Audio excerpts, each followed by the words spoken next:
Breaking down the first round in 2 minutes. Let's get into it. First two picks, we know Cooper Flag was going to go into Dallas. It's not really much to say about this. He was the best prospect in the draft. Probably our best prospect we've seen since Anthony Davis. The San Antonio Spurs had a phenomenal night. With the second pick, they would get Dylan Harper, but somehow, some way, Carter Bryant fell to them at 14.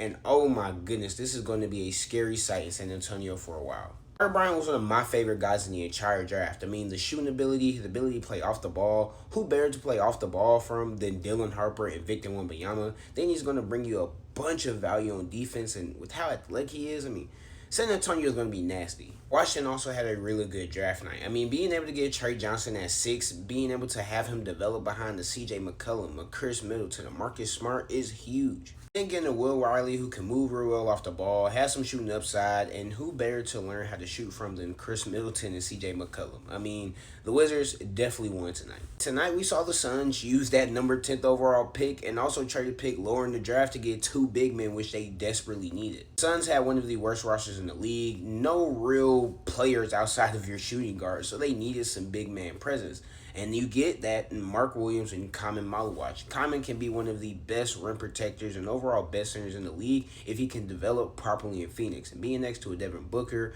with a new situation, I can see the vision in Phoenix for this working out.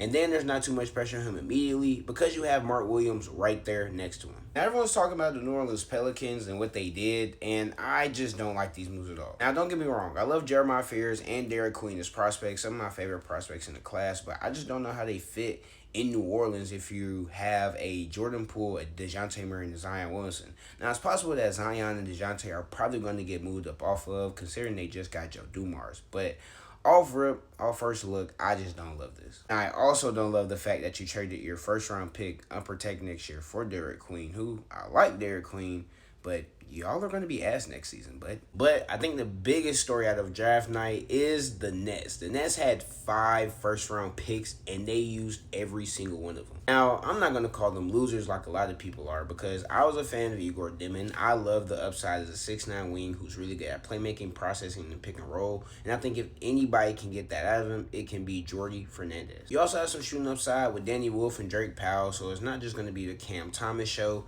but it will be very tough for Igor and Nolan and Ben to get touches early on, and we could see a struggle in the logjam. And finally, I think we should highlight the Hawks. I mean, you get Porzingis on your team, who I'm not really that big of a fan, but being able to move 13 to 23 while getting an unprotected pick from a team that could very well be right back in the lottery next year is huge. And then for your 23rd pick, you get a replacement for Clint Capella and Asa Newell, and the Hawks are going to be really